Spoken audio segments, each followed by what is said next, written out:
Hello everybody, I'm Raphael Perry, and tonight it's time for some more Lone Wolf. This time, as you can see, the map has changed. No longer are we looking at the map of the Last Lands, featuring Jorenor and Sommerlund, but instead at the icy wastes of Kalte, although you will see Anscaven, Fet, Egan and Brocka, recognisable of course from this map here. In fact, that ship is not the same ship, and there appears to be some kind of whale or sea beast sailing here. That's one of the things that makes the old Lone Wolf maps so good. As I've said countless times, they look like a map Lone Wolf would actually have in the world. If we go take a look at the Mongoose maps, let's go PDFs. The Corruption of Ikea. Let's just open this up for blatantly obvious reasons. This is one of the Mongoose maps. Yes, it is the dungeon underneath the keep of the Brumel Mark. And a few pages later on, we get the other dungeon level. The illustrations, again, Mongoose pictures, and these are the better pictures that they did when they went for the multiplayer gamebook approach, right? If I can just pull up, yeah, these are the later pictures, right, which were more characterful. And yes, I may actually refer to the maps from this adventure, which was originally published in 2 issues of Signs and Portents. I believe 39 and 40 or 33 and 34. However, Heroes of Magnamund is one of the later ones, isn't it? Yeah. Okay. So if we go for the D20 version they did before they did the Lone Wolf Rules version, here we are. You know, cover picture's not that bad, right? But when it comes to the interior art, it's just not quite up to the same standard we're used to from Lone Wolf, you know. That hammer is ridiculous. Cannot be taken very seriously at all. As I said, it has the feeling, you know, it's black and white line art, similar to what we got in the original books. But it feels like something you'd see in a slightly vintage cartoon, right? Also, the Gyaks don't look characterful enough. They look more like orcs. Supposed to be a bunch of Kai monks training. Young initiates and acolytes at work there. What's this? Some kind of ridiculous, impossible... I'm not sure how that motion is achieved.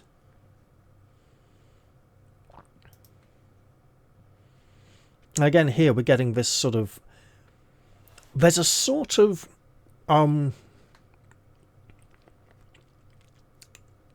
There's a sort of late 20th century American military feeling to these illustrations. Everything has a very sort of clean... I mean, I'm not seeing any square head American haircuts where it's just like, you know, goes straight up and then it's flat along the top with the head sort of underneath it somehow. But these pictures really feel like that's what you'd expect to see, you know. I'm not a fan of the Mongoose additions to the Lone Wolf Adventures. They did do some nice stuff, right? Some of the adventures were nice, but these are supposedly Gyaks. They look a bit too similar. We see dwarfs as some kind of cannon. Let's see if I can just find a random page. Okay, you know, it's a bridge. That looks a little too much like modern construction work there with the crisscrossing. What's this? Big whip, okay. It was essentially 3rd edition, AD&D 3rd edition D20 with some rules taken out. No grappling, no combat maneuvers, no feats. Everyone just had a set of class features which were essentially feats, but they got one every level instead of one every 3 levels. These are again supposedly Gaiacs. They don't have the characterful feel of the old school Gaiac illustrations. They seem a bit too basic. And if I think that's supposed to be a Helghast. And if I can find their Dracarim illustrations. D, let's try. Okay, nope.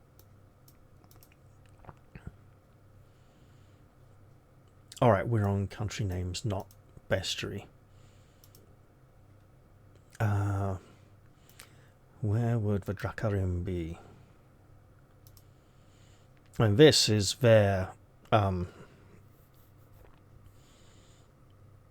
version of the what you call it, the Gorgas, essentially. But their Dracarim looked a bit too clean cut as well, and not, savage and barbaric enough. What's this? That's definitely the Vordax, right? Got it. Okay, cool. Zlan Beast. Okay. So yeah, the Mongoose stuff had its own feel artistically. Let's see if I can find one of the maps.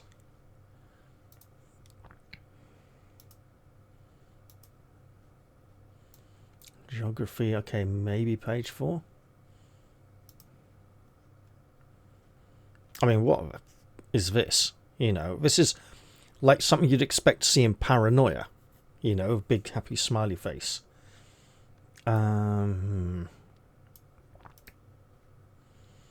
Okay. Maybe Blood Moon Rising was a introductory adventure, I think, for... Yeah. So not that one. Dawn of Destruction, was that a campaign or a single adventure? Wow, it doesn't even have a cover picture. Looks like an adventure. Do we get maps?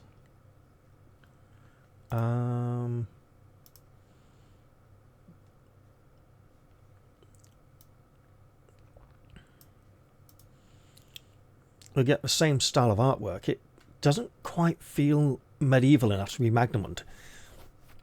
The art style feels too modern.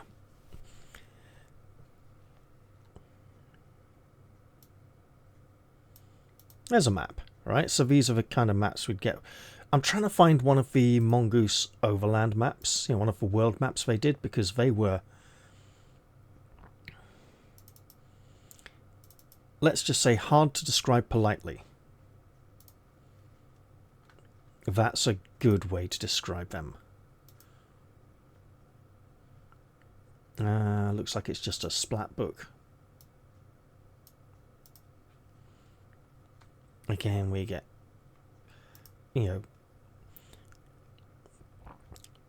let's call it simplistic art, but it's not just simple. It has again, this combination for facial style, the hair, the way he's dressed, feels very sort of 1950s, maybe 1960s, like he's wearing shorts on the beach. It's got that sort of mid-20th century, I'm a bit confused, facial expression. Yeah.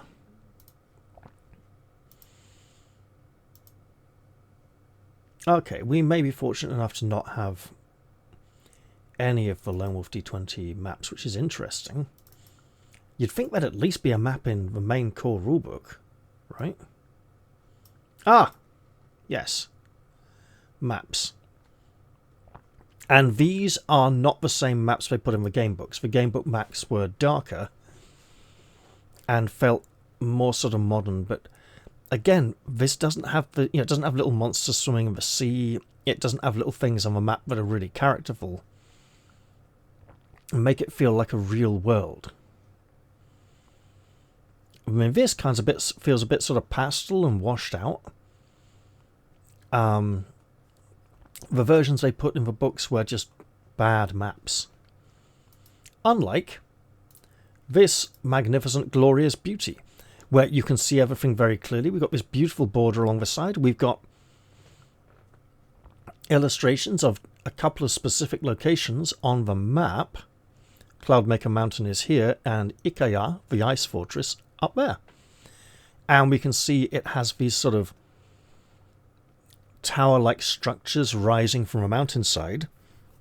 They may be man-made, they may be towers, they may be inhabited by guards looking out and watching, or they could just be vast standing stone-like structures which look imposing and impressive from a distance.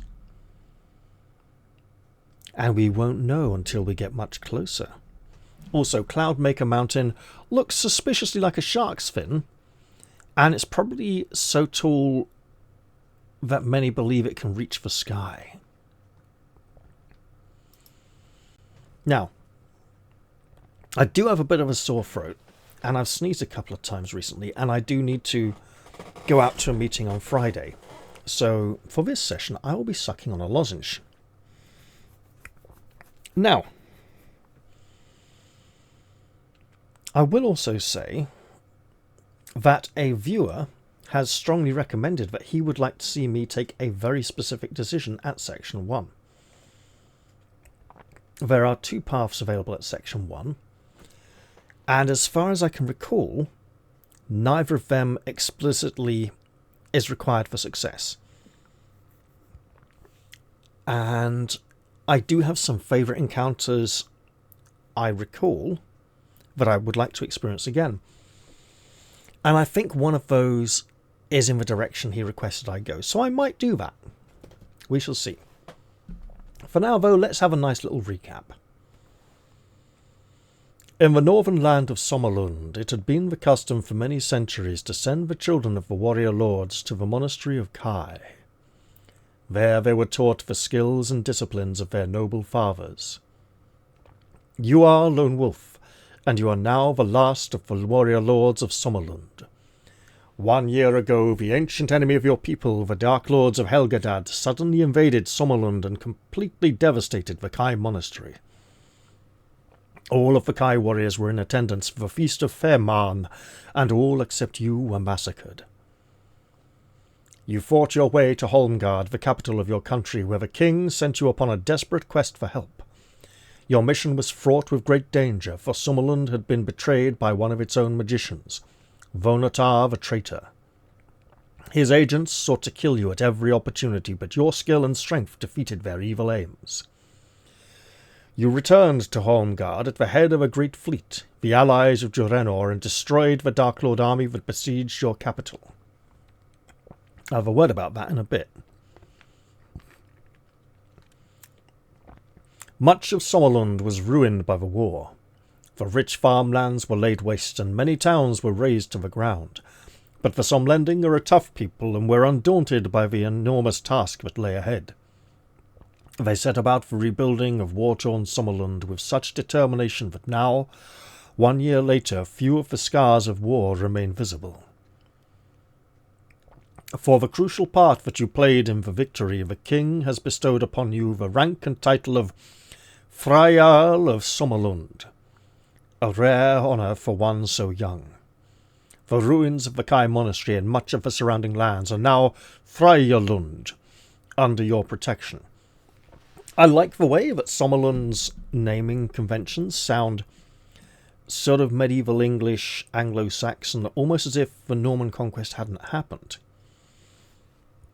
This could be Freyjarl, or even Free Earl, as in Earl of this land, with the E there just being a joining letter. Freyjarl,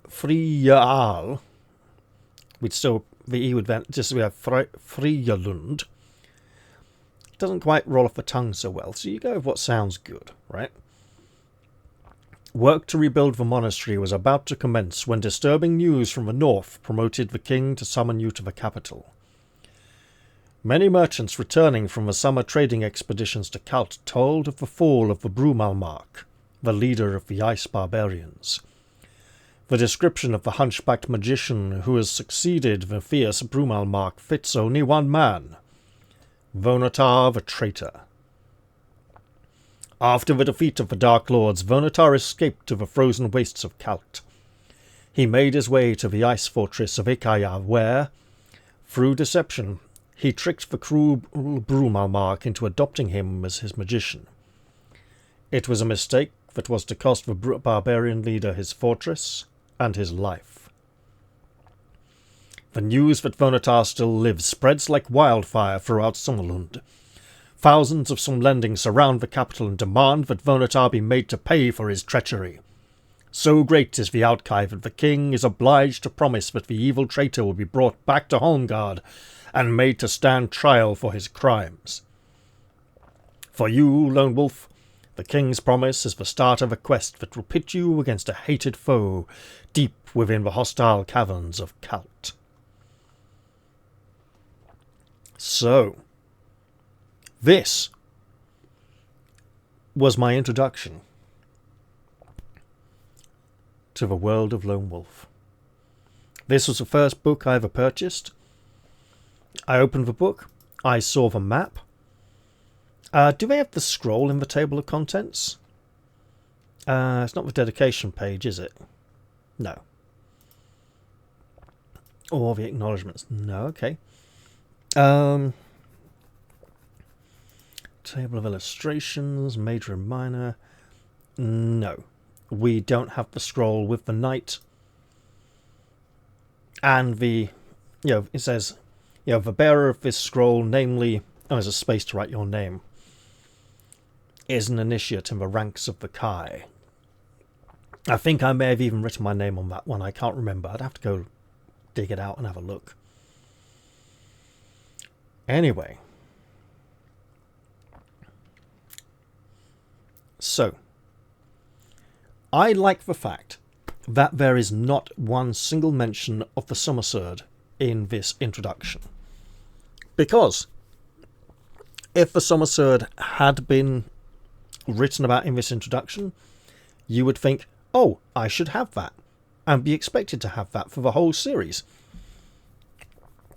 Whereas each adventure is written to be capable of being played alone, as a standalone.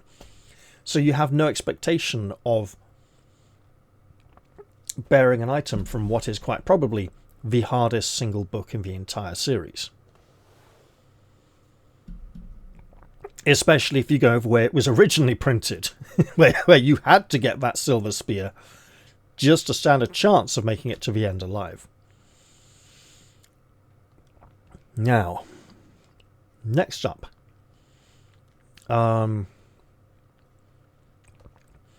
The implication here is that the army of Draenor destroyed the Darklord army. And that's fair enough. And I said I would mention that because, as we may recall from the end of the last episode, the army of the Darklord was destroyed when the Sommerswerd itself literally obliterated one of the Darklords in a great blazing ball of energy from the sun itself that hurtled from the city walls. So this is clearly not our perspective because it's coming from all the way over there, and destroyed the tent of one of the Darklords who was leading the army. Then the army scattered to the four winds and was destroyed by the forces of Draenor and the few remaining Somlending defenders. Now you could look at this map and say, we only need to look at the top half of the page, right? This is all wasted space. But this gives a sense of scope, a sense of scale. A sense of scale. Again, I have a lozenge in my mouth. This gives the impression of the mainland being far away. and this tiny little ship having to sail a really long way to make it across to Kalte at all.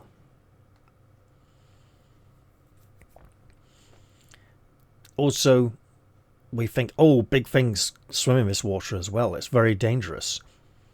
Even if we don't meet any, the medieval mindset is like, here be dragons, right? This is unknown. And we have all these great names. The Uncharted Void is probably further icy wastes beyond the scope of this adventure.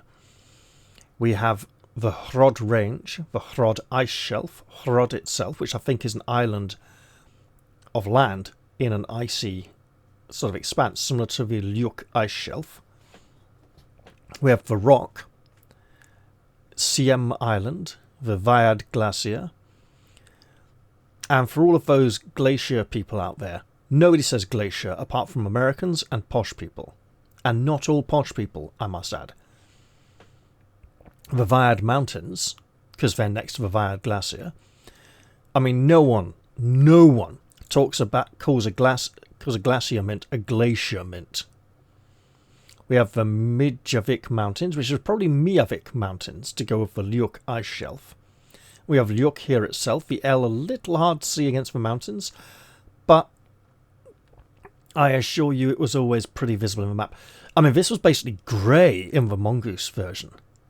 Hang on, because I actually brought it downstairs with me.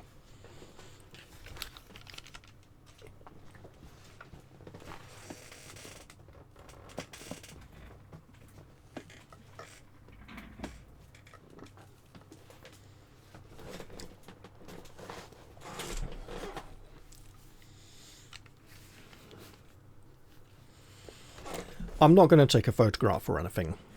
Oh god, yeah, that's really grey. So, in the Mongoose version, these side illustrations are considerably smaller, and they're tucked in and inserted sort of down here, above the scale in miles. The compass rose is tiny, and the map extends much further across the page. The Kalte Sea is really dark blue, which does make the white lines that mark the tips of the waves stand out a bit more. And Skaven is a barely decipherable sort of greyed out blob down at the bottom there. The island of Fet a little more visible. You have to really squint a bit to see some of the other stuff. Loth is visible, but barely, and it's sort of over here. The pack ice is a light grey.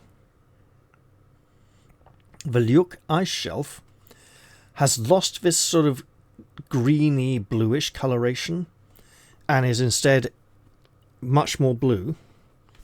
The only really visible white on it is around the rock and a little bit here. The rest is all essentially this colour, right? And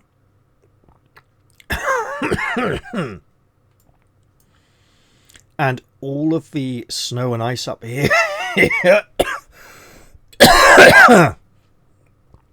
is a light grey, with the mountains, instead of being depicted in brown, being a slightly darker grey that isn't always easy to make out, and the Vyad Glacier being slightly darker grey than the ice and snow, and slightly lighter than the mountains. So it's like a kind of grayscale image with some blue slapped on the sea. I must say some of the names are a little easier to read because the black they've used for the names stands out. It doesn't stand out for the Lyuk Ice Shelf, where the words Lyuk Ice Shelf don't contrast well enough with the ice itself. The Clew Ice Shelf is hidden behind the centerfold of the map, which on the original would have run more through the Vyad Glacier. And we have the Clew Range. the Mijavik Mountains. We got M, Y, half a J, centerfold, K, so we've lost like this much. The Uncharted Void has lost the N, the C, and half of the H in the centerfold between the front cover and first page. So we got the Unhearted Void, or no, it's the A-Hearted Void. And we have the Drigga Ice Shelf over on the side, a little more clearly labelled and easier to gain attention. So it is a shame. I think Mongoose could have done a better job with the maps. But let's focus on the version of the book I am familiar with. So, map aside, I like the fact the Sommerswerd is not mentioned. I like the fact that I'd honestly forgotten the Brumal Mark is dead. For some reason, I felt that he was still alive and being controlled as a puppet, a bit like King Theoden in the Two Towers. Not that we see him on screen at any point during this adventure, but more he may be sick in his bedchamber. I always felt for some reason there was more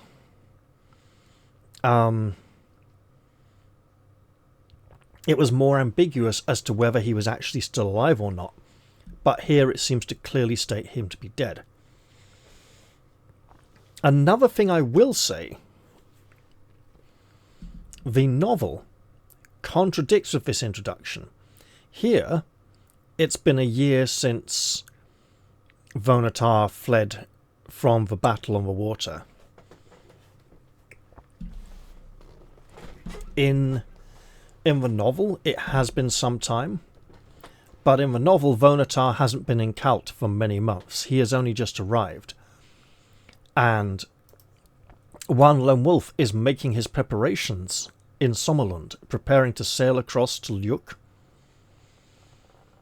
Vonatar is making his own journey from Lyuk to Ikaya, or from somewhere near Lyuk to Ikaya, with his, I believe, novel created, not in any of the game books, Gaiac bodyguard. And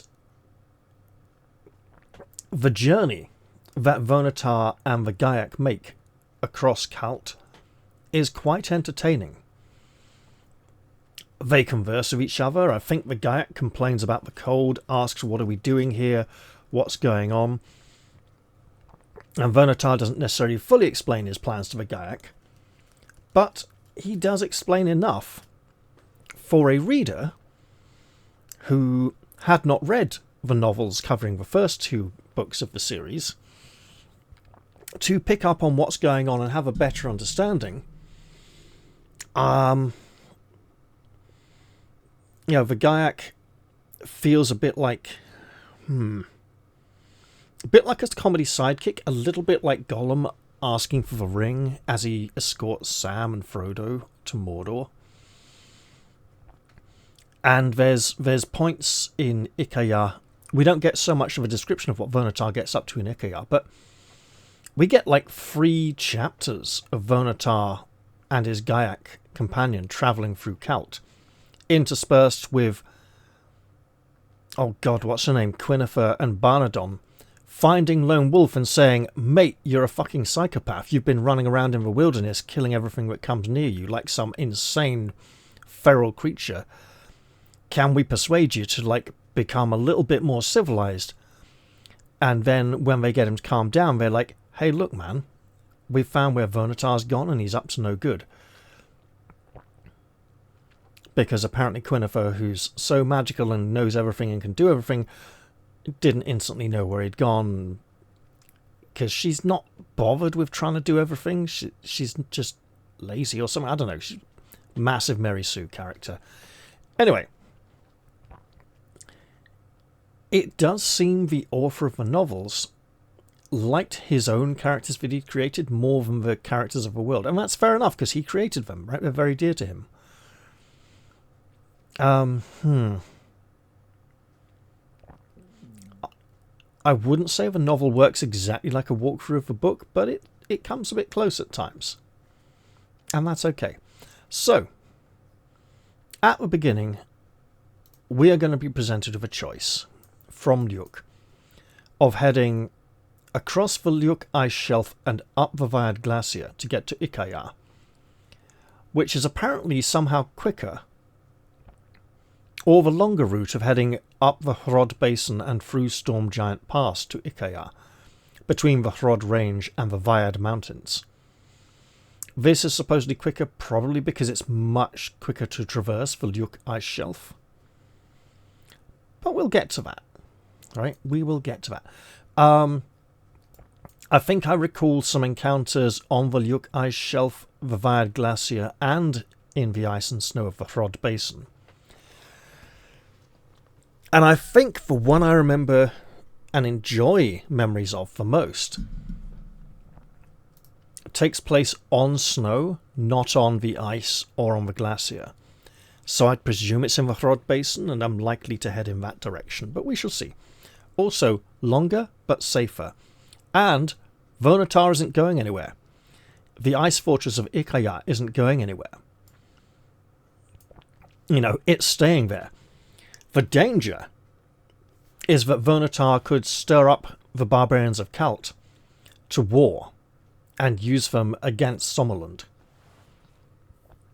Also, most important of all, our mission is not to slay Vonatar. Our mission is to capture him and return him to Sommerlund, where he may stand trial for his crimes. And given that the people of Sommerlund are so incensed by his actions, I'm not sure he would get a very fair trial.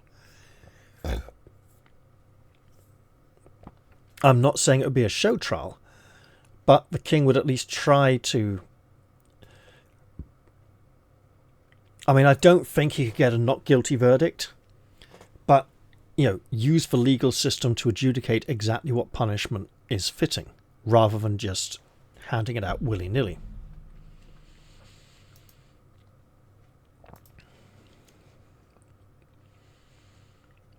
Okay. Game rules, same as before. Oh, yeah, we finished book 2, so we get another one. I think I will take hunting. Now, don't get me wrong.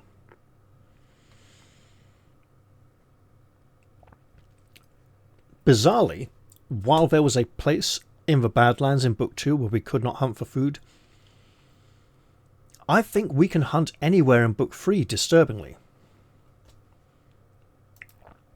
Additionally, you remember in the last episode when I decided not to take the extra points for the Sommerswerd? Because I didn't have weapon skill, right? But I completely forgot the shield, and only gave myself the sword and my basic combat skill. For some reason, after the shipwreck, where I had to take off my armour and ditch it, but not remove and ditch the shield, I completely forgot I had a shield for the rest of the book. So there's like 2 episodes of no shield bonus in combat skill. So maybe with a combat skill of 21, I could have stood a chance of defeating that combat skill 20 Helghast to get the Silver Spear. And that might have made for a much more entertaining version of the story. Everyone wants to believe the Sommerswerd is a special item and not a weapon. So it's not in the weapons section. It is my only weapon currently. I'm going to skip over the basics that we are familiar with. And for my additional discipline, I am taking hunting because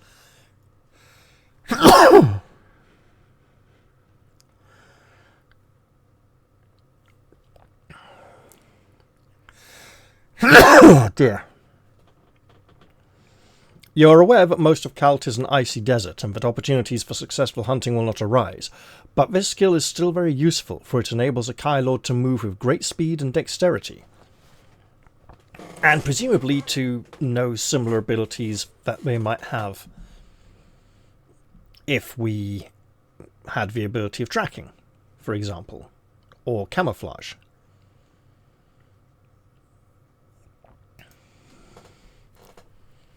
Before leaving the northern port of Anscaven, you are escorted to the city hall and equipped with special winter boots, a tunic, a fur-lined cloak and mittens. I'm not going to write these down because I will be instructed if I lose them, and they will be assumed throughout the adventure, and also I'm probably not keeping them after this adventure. You are given a map of Kalte and a pouch of gold. To find out how much gold is in the pouch, pick a number from a random number table. Add 10 to the number you have picked. And remember that the 10 is a 0. The total equals the number of gold crowns inside the pouch, and you may now enter this number in the gold crowns section of your adventure chart. If you have successfully completed previous Lone Wolf adventures, you may add this sum to the total of any crowns you may already possess. Remember, you can only carry 50 crowns. We appear to have none.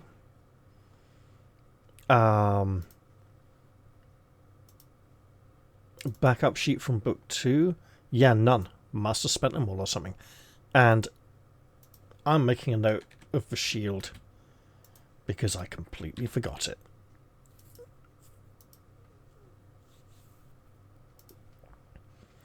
So, window. Campaign. Look, it's nearly 3 in the morning, okay? I'm allowed to be a bit sluggish at this point. We'll have a 10-sider. We get 1. We get 11 gold crowns. That's fine. I'm not sure I remember needing any coins at any point in this book. So, it's more about how many we might have later on when we need them. Okay?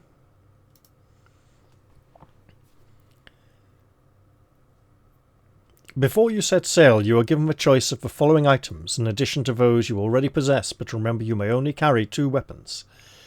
You may take any 2 of the following: a sword, a short sword, a padded leather waistcoat, a spear, mace, warhammer, axe.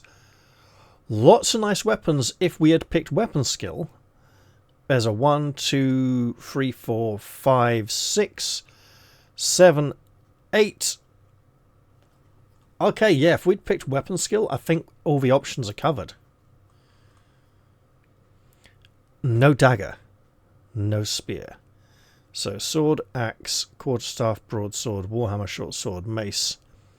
So that's 1, 2, 3, 4, 5, 6, 7. What's the 8th one? Spear. Okay, so if we picked weapon skill and rolled dagger, we wouldn't be able to pick an associated item here. So a lot of weapons. The padded leather waistcoat, I think there's multiple opportunities to pick it up, but it's nice to get it as soon as possible. Special item, doesn't take a backpack slot, and of course we wear it on our body. And, much more importantly, we're going to Kalte, where it's bloody cold. Padding will help keep us warm. We get to pretend we have 2 extra endurance points, because in this series, armour gives you extra health. Speaking of which, we should not be damaged. So,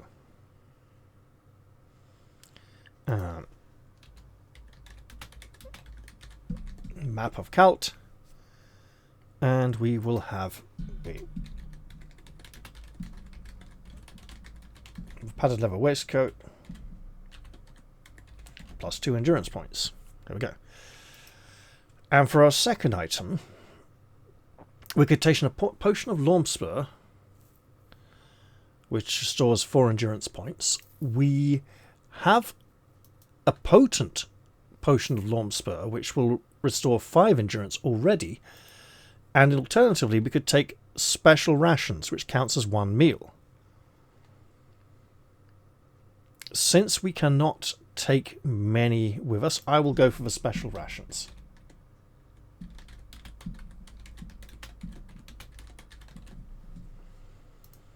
What do we got there? Cheese, crackers, some kind of sausage.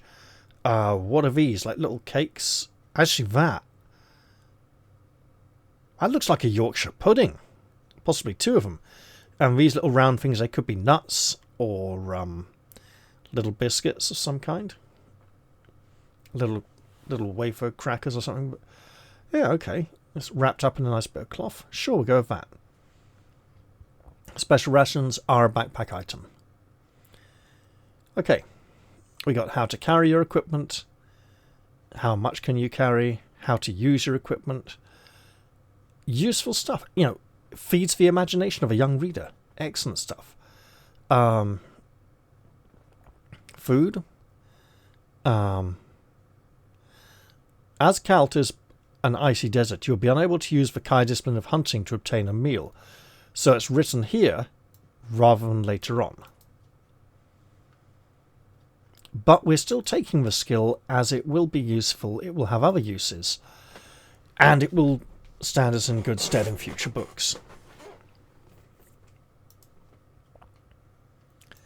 We have the combat rules. They don't change throughout the series at all, unless maybe we get to the Huntress trilogy, and I would still like to get hold of the Autumn Snow, what do you call it? Reprints, new editions at some point. Although they are out of stock, so I'll have to see if I can get them elsewhere. Started at Initiate. We completed Book 2. Book 1, so we're an Aspirant. Book 2, so we're a Guardian. Now. And then there are 2 titles associated with completing this book, for Warman or Journeyman.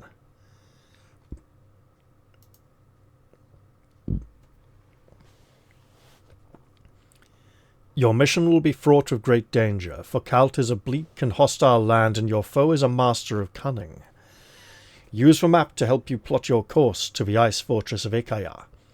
Make notes as you progress through the story, for they will be of great help in future adventures. Many things that you find will aid you during your adventure. Some special items will be of use in future Lone Wolf adventures, and others may be red herrings of no real use at all, such as the Gaiac scroll from Book 1. So be selective in what you decide to keep. Actually, there are some items in this book of no real use at all that are actually extremely dangerous to take with us. I am thinking of a particular gem.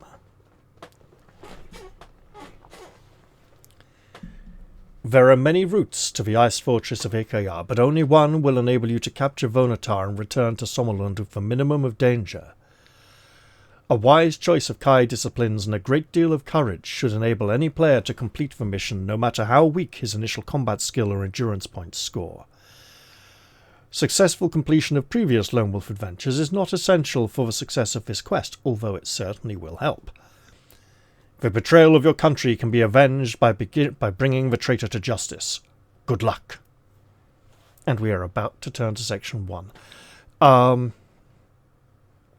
There is a point in the story where, for role-playing reasons, I like to take a particular decision to not kill some individuals we meet and to try and be friendly with them,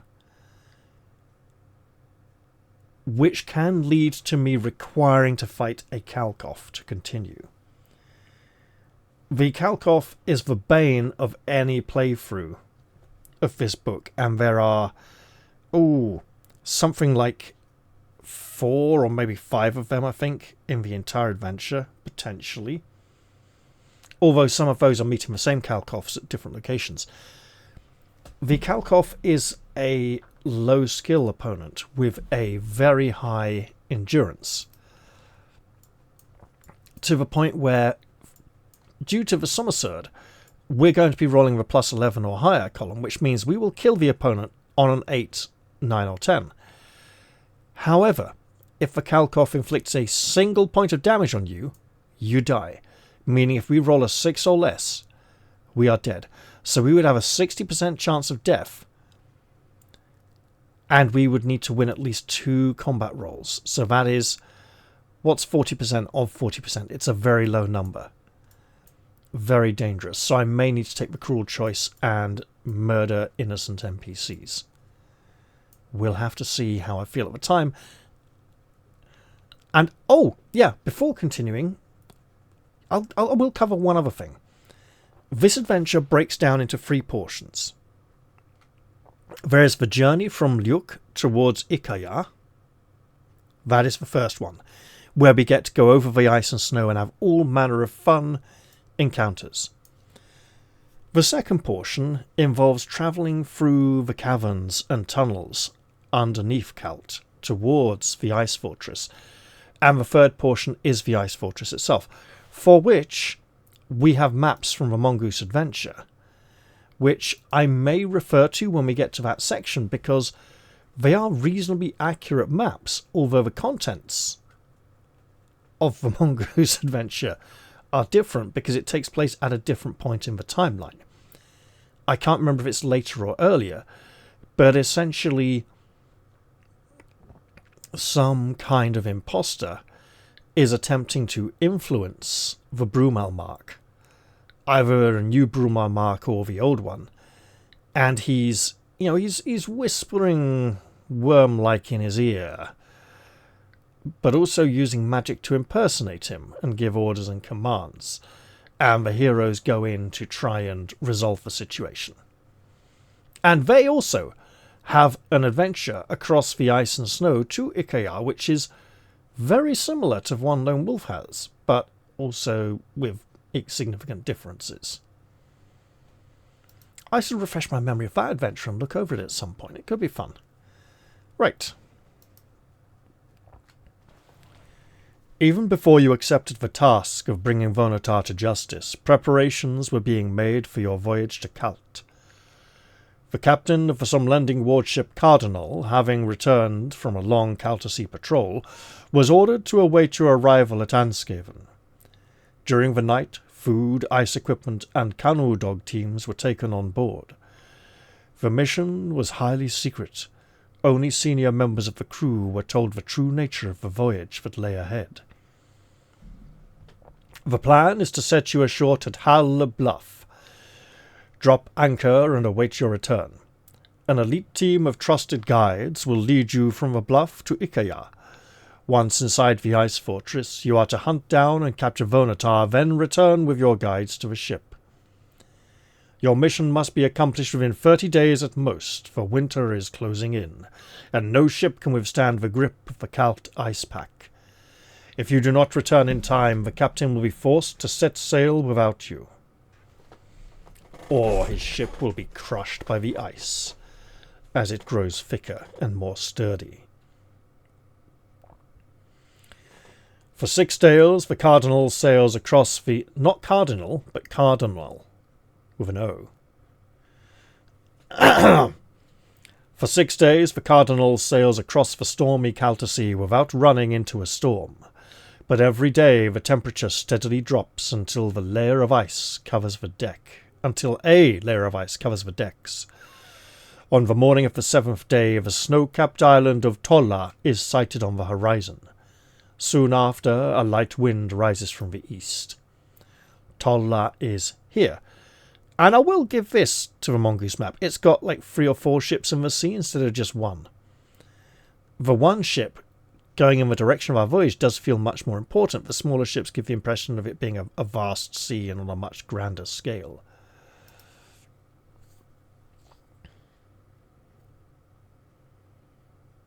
Where was I? Time the captain will be forced to mission. Yeah, I did get light wind rising from the east. At first there appears to be little danger, but within half an hour a furious blizzard is blowing, and all sight of land quickly vanishes in the scudding drift. All day the furious gale rages. Tremendous winds slice the tops of the huge grey waves, and water crashes over the decks, masts, and rigging of the water crashes over the decks, masts, and rigging of the ship, freezing almost immediately into solid ice. The sides of the ship become several feet thick with sea water. It is not until early morning that the weather clears, and although the wind still blows strongly, the force of the gale is spent. You are soon to discover that the gale has blown the ship nearly 30 miles off course, along the lip of the Lyuk ice shelf, And that is how this journey becomes shorter. You know that to return to Harle Bluff would waste a precious day, so you decide to land on the ice shelf and start your mission from there. So 30 miles is about this far, so we are like way over here.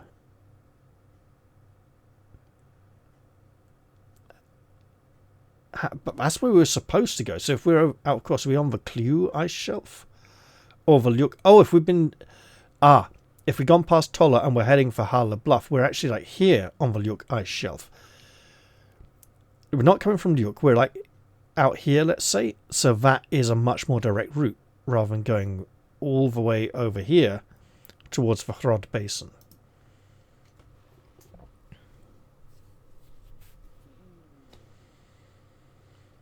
As the last of the canoe dogs are carried ashore, your guides tell you of the 2 possible routes to Ikaya from here. The first route involves a 130-mile trek to Cloudmaker Mountain, and then, following the difficult terrain of the Viad Glacier, a further 100 miles must be covered before you arrive at the ice fortress. The alternative route involves a longer journey of nearly 180 miles into the Hrod Basin, followed by a trek of 100 miles through Storm Giant Pass to Ikaya. Even if the weather and your luck hold good, either route will involve 10 days of hard trekking before you reach your goal. You should consult the map of Kalte before making your decision. So we can take the shorter but more difficult route up the Viad Glacier. So head to Cloudmaker Mountain, then up the Viad Glacier, or out into the Hrod Basin and swing wide round the mountains and through Storm Giant Pass. Now, we're on dog sleds, right, with essentially huskies.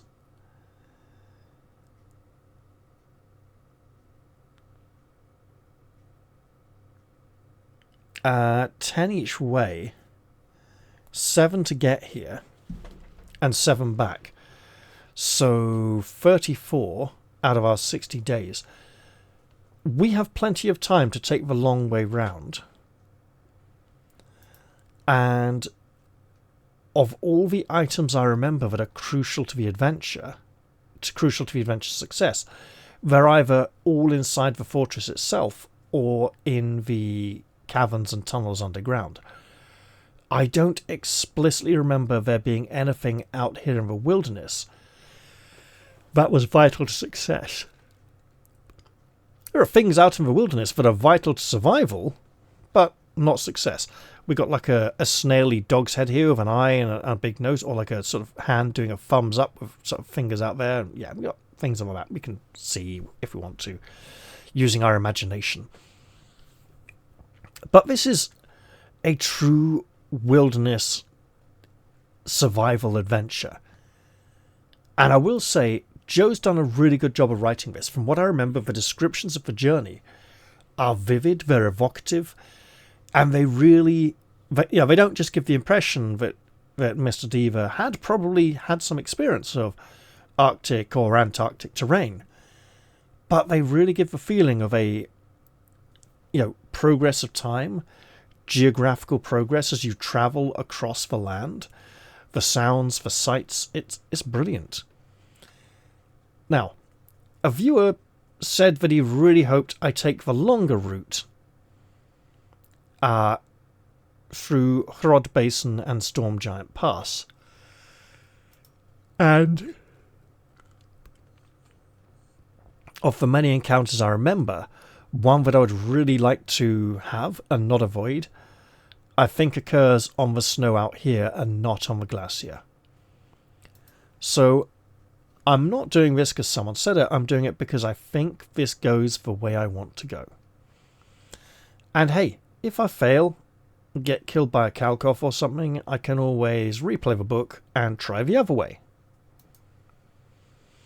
From what I remember, there are a lot of fun encounters on each route with good illustrations, and this isn't like book 2 where like 70 to 80% of the illustrations are all on the correct path and the side paths that may lead to failure. You kind of stop seeing pictures after a while like, hey, am I going the wrong way? With this one, the pictures are more interspersed throughout different paths. And I'd say this, Joe does a very good job with this book. I think each route is equally viable to success, because this is a big decision between which of two very distinct paths to take, right? Up via Glacier or through the icy plains. And your typical fighting fancy adventurer is going to look at that and think, oh god, this is a really huge decision. Whichever way I choose, I'm missing out on a whole host of encounters and situations and locations and positions. Am I going to essentially lose the book based on this first choice just because there's something on one of these routes I really need to succeed, and I won't find out till much further down the line? I don't think that's the case. I think it's a case of there are two paths which essentially conjoin and meet at the same point, somewhere underground in the caverns as you approach the ice fortress. I think the caverns underneath have multiple points of entry, and I think it's more than 2 points of entry, right? There's multiple ways you can enter into the tunnels, and I also think that any crucial items you need in the tunnels are not missed by coming in through the wrong entry point, but rather the entry points you choose lead you through different flavor of stuff on the way to the vital stuff. So, I don't think there's a wrong way to play this book until you get into the ice fortress itself, or just outside it, technically in the caves just outside it, at which point it can suddenly become very deadly and you can make many wrong choices. And don't get me wrong, just because a lot of the deadly stuff I'm remembering is in the fortress, that doesn't mean that it's a walk in the park across the icy plains or the glacier, or that the caves are really safe. It just means that the things more like auto kills are nearer the end. And early on, the wilderness can grind you down. So we will take the path to the Throd Basin. You are to travel Ikayar by sledge. The 2 sledges have been loaded with enough food and equipment for the mission. Each team drawn by a... Sorry, no team. Blur.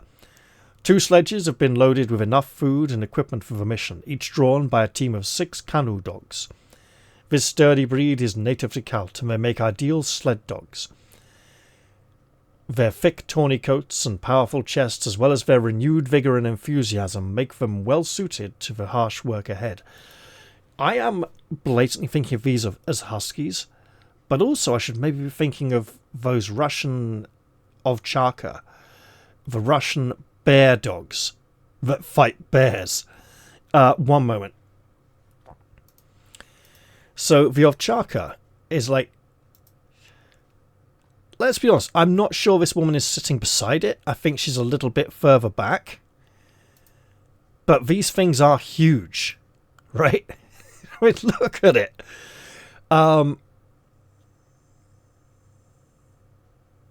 Admittedly, these are pictures of people sitting down next to the dogs, but these dogs are massive. These dogs are guard dogs. They're trained to fight off bears. I'm not sure how successful they are at fighting off bears, but they're aggressive enough to try. I mean, that is a good scale picture, right? And these Russian tank dogs, these Russian bear dogs, essentially, they are a crossbreed of like I think they're like half German Shepherd, half wolf, or something ridiculous, essentially.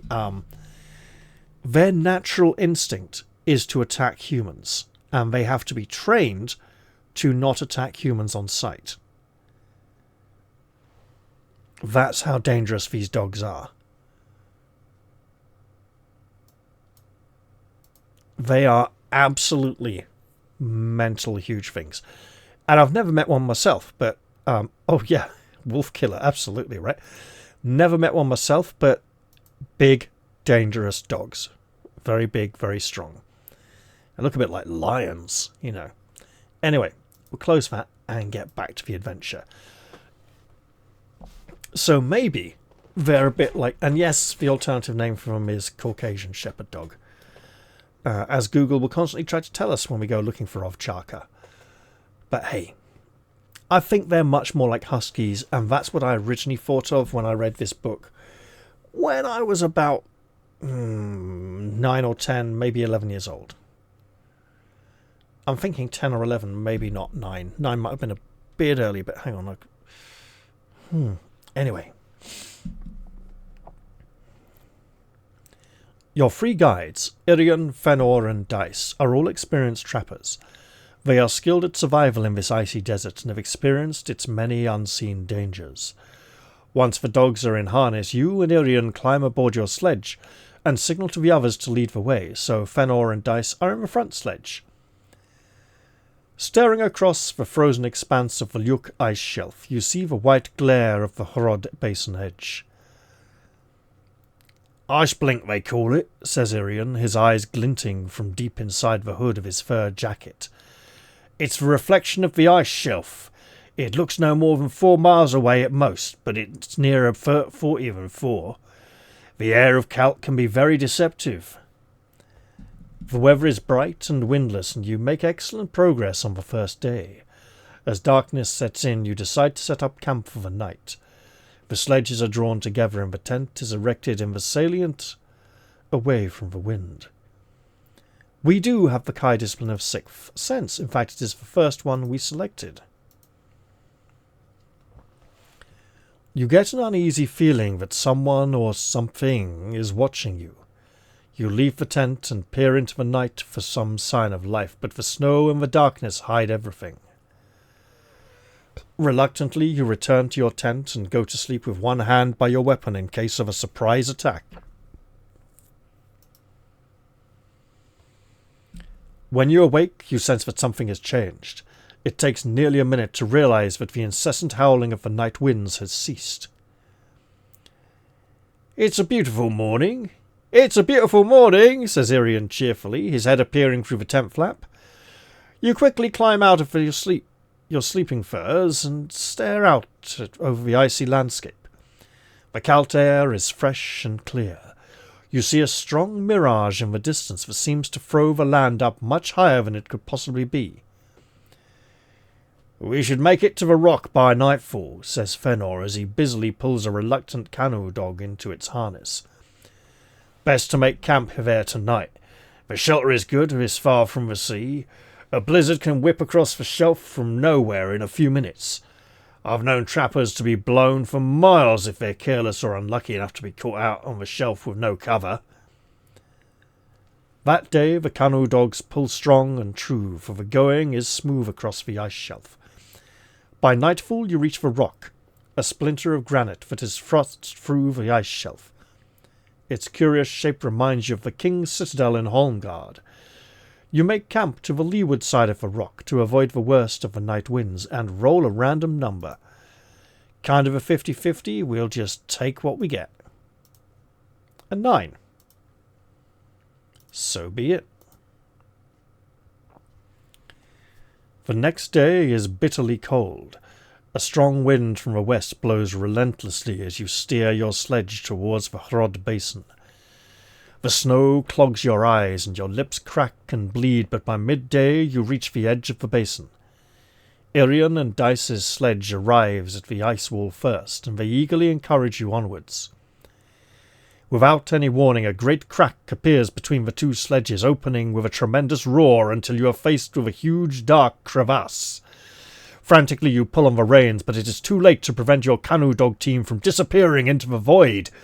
Your sledge is left balancing on the edge of the crevasse, while the team of howling canoe dogs dangle helplessly in their harness below you. Very carefully you risk a glance into the chasm. You see that the first 2 dogs have broken free and dropped over 150 feet to a ledge below. One of them appears to be dead. The other is badly injured and whimpers beside the still body of its comrade. Suddenly a shudder jolts the sledge and you gasp with fright. We could crawl with Fëanor to the rear of the sledge, or try to leap clear of the sledge onto the cracked ice.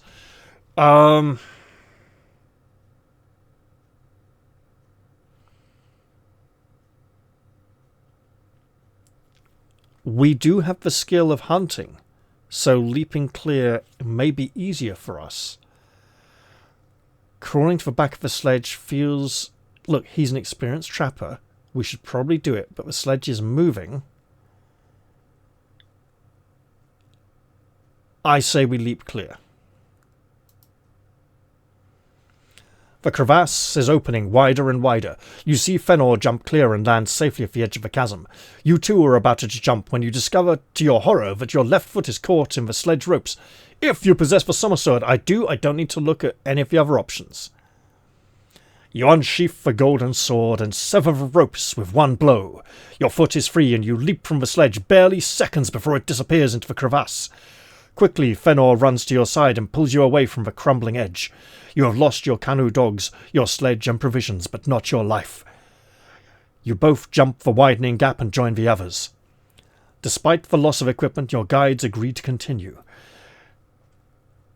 The mission, even though they know that the hardships will now be far greater. In the distance, you can see a narrow passage at the edge of the ice shelf where it joins the Hrod Basin. By nightfall, you have reached the shelter of this narrow pass and you decide to set up camp. You make a check on the remaining food stores and realize that rations will have to be cut by half if you are at all to reach Ikaya. You lose 1 endurance point due to the small evening meal, and the fact that we had our ankle trapped by rope. We'll get it back at the next section unless there's a fight, because we have the healing ability. Oh look, there we go, back at full health.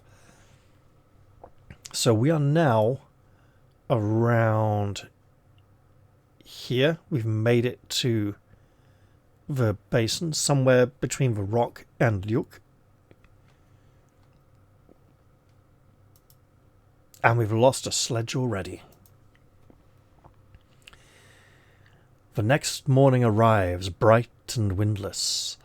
The sun pierces the thin layer of cloud, bathing the east in a soft pink glow.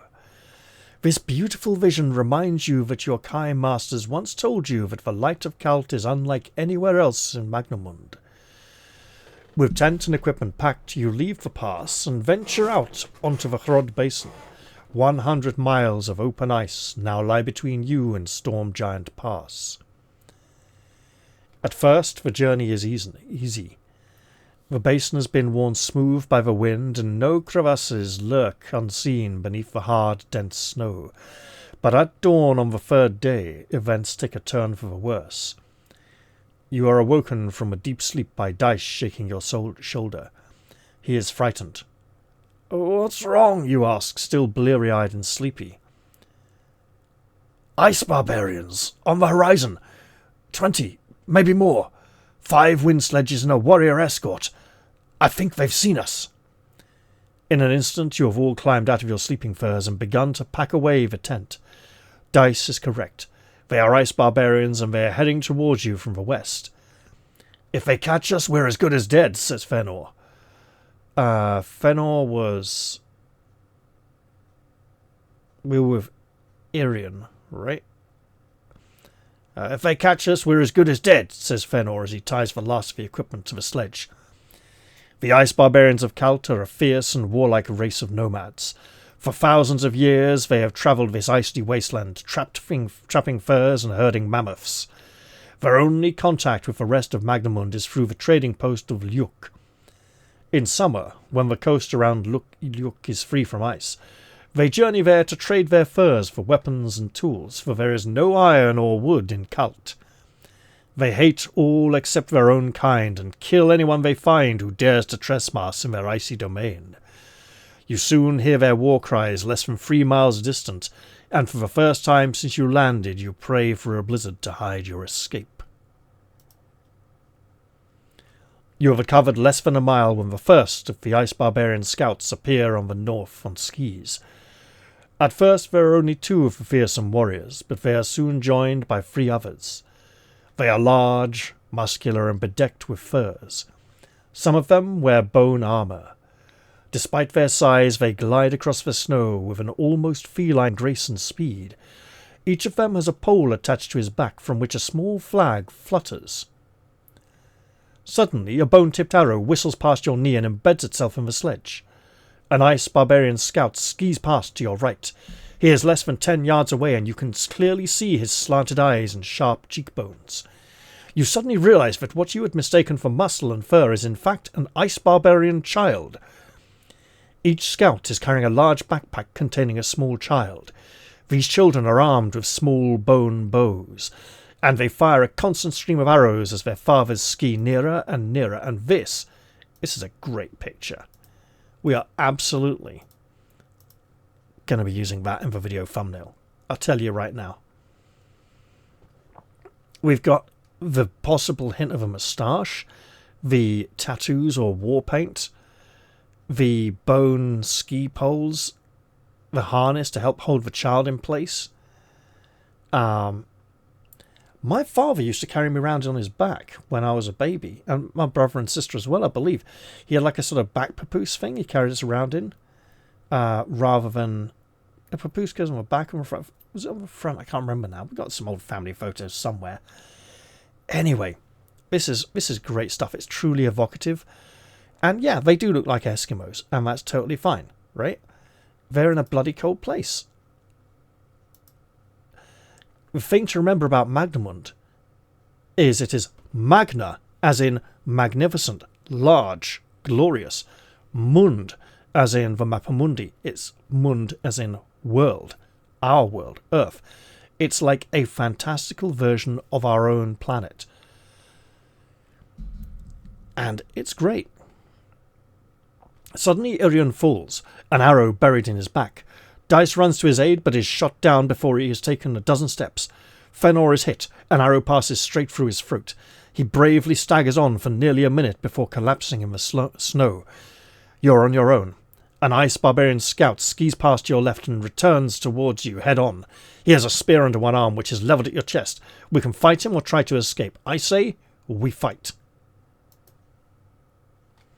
As the Ice Barbarian scout is on skis, you will only be able to fight 1 round of combat before the momentum of his attack carries him past you. This is like Njal's Saga. There's an incident in Njal's Saga in which there is a fight where 3 men, I think it's 3 men, maybe more, prepare an ambush for another.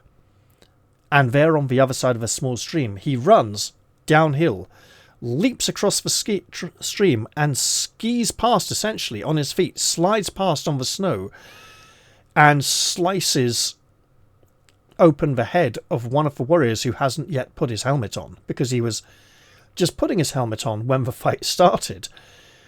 And then, performing a U-turn, he comes, back up, running up the slope, and slices off the leg of one of the men from below the knee, who gasps, cries out in pain, looks down at his leg. And the man who did it says, "There's no need to look. The leg is off." At which point the third man gives up and doesn't even fight him and like drags his one-legged component away. I think the heroic individual in that incident, he throws his shield at one of them first to disrupt them before they can attack, and then, leaps across. It's a great combat scene, and it goes to show that, 1,000 years ago, people still knew how to describe a really cool combat encounter that, according to them, is, eyewitness testimony. It's like, yeah, this happened. We know this. This has been reported. Everyone knows what happened. So, the Ice Barbarian Scout has a combat skill of 20, which is horrific if you don't have the Sommerswerd, and an endurance of 28. And we have 3 possible outcomes here for our 1 round of combat. First off, I will track his endurance of 28 in case we get to continue combat against him after this initial round. And we'll go to the combat table. So we are in the +9 and 10 column because our shield and magic sword gives us a total of 10 extra combat skill. And we will roll. And whatever we get, we take it. A 9. Oh my god. Enemy dead. Lone wolf, no damage. So, we did not sustain higher endurance points lost from the enemy in this one round of combat. The Ice Barbarian Scout definitely lost more endurance points than we did. And we did not lose the exact same amount. Your attack has caused the Ice Barbarian Scout to lose his balance. He tumbles in a flurry of snow and broken skis. The fur-clad child rolls clear of his father's backpack and lies face downwards in the snow less than 10 feet away. The Ice Barbarian Scout is badly dazed by the fall, but is already attempting to stagger to his feet. Although he may be dead. We could attack the Ice Barbarian Scout before he fully regains his senses, or grab the child as hostage and try to escape. I don't want to take the child hostage, because then the parents might chase me. So I will try and disable this foe. I'm not really wanting to kill him, but you see, I don't intend to antagonize the barbarians, because if Vernachar is controlling them, he will make them more hostile to the people of Sommerlund. But if they know a foreigner has come in and killed a load of them, they might mobilize and start sending war parties out to harass ships in the ocean or something, and diplomatic situations could deteriorate significantly. But in this case, I need to stop this fellow before he continues to attack me. The Ice Barbarian is on his knees when you enter combat. He cannot react to your attack during the first 2 rounds. Ignore any endurance points you lose during the first 2 rounds of combat. Well, he's down 2 combat skill. Oh. Yeah, enemy's still dead, I'm at column. So we don't get to apply the damage. So we're not tracking the damage from the previous. That first instance wasn't about dealing damage, it was about knocking him over, or us getting knocked over, and we would still take damage if we got knocked over, I imagine. So he's back on 28, but we are now rolling in the plus 11 or greater column. And he can't do any damage to us in the first 2 rounds. We get a 9, he's out of it. Down there, enemy killed. Our foe is slain with our magnificent golden glowing sword. I don't think the sword is golden.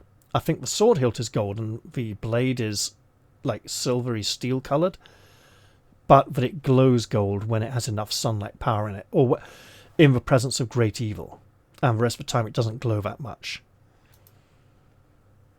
The dead Ice Barbarian's child cowers over his father's body and stares at you with hatred blazing in his eyes. You notice that the other Ice Barbarian scouts are closing in, and you must act quickly to save yourself. You decide to use the boy as a hostage, but he is like a wild animal. He bites, scratches, and kicks to free himself from your grip. You manage to hang on to the struggling child and remove a bone dagger from his boot to prevent him stabbing you in the back. The Ice Barbarians have drawn themselves up into a circle around you, but they dare not attack you while you are holding one of their children as a hostage. Holding the bone dagger to the child's throat, you slowly inch your way towards the sledge. You soon realise that you will never be able to outdistance them on a loaded sledge. You will have to think of something, and quickly, and here we have scouts closing in. More children with bows on their backs. I mean, the fact they look like Inuit is fine, right? It is a culture that is rarely represented in fantasy literature. But the children on the back firing arrows is a stroke of genius. The fact they are dedicated, violent and hateful and spiteful enough to take their children into battle at all is bloody scary. It means these people mean serious business. And it's really spiteful and vindictive and bitter. It's like, no, we're going to shoot you with arrows. I'm going to come in and kill you with my sword, my bone sword with all the spikes carved out of it, while my kid's shooting with arrows while I'm coming. So there's damage still coming because I need my hands to operate the skis. It's pretty scary and brutal, right?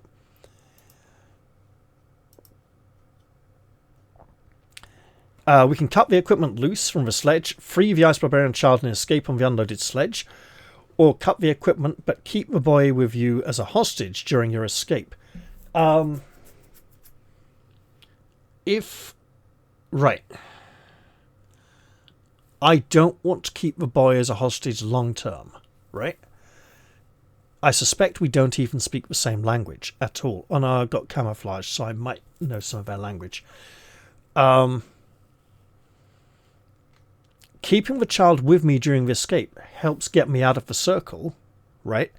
And then I can ditch him as they give chase. However, if I leave him here now, if I drive a sledge and a team of sledge dogs at these people, they're going to get out of the way. And they're more interested in the child's safety. I would hope they're more interested in the child's safety than me. So I'm not going to keep the child with me. Because if he struggles, I may have difficulty controlling the sledge as I drive away. Letting the boy go free at the last possible moment, you grab the sledge whip and lash the dogs, driving them for everything they are worth. On all sides, flurries of arrows whistle past you and several thud into the framework of the empty sledge.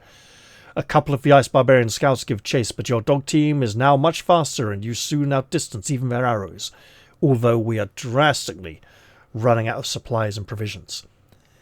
By nightfall, you reach the very edge of the Viad Mountains. This vast granite range rises sheer out of the ice and snow and presents you with an impassable barrier on such a moonless night. Meanwhile, a wind arises in the west, heralding a night squall. You must find shelter or you will surely perish in the blizzard.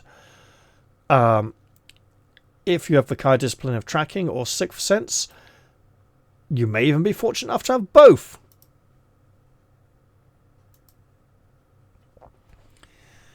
Your Kai discipline reveals to you that there is a network of caves less than a couple of 100 yards to the south. You abandon the sledge and search southwards. You have explored only 100 yards of the rock face when you discover a large fissure, the entrance to a cave.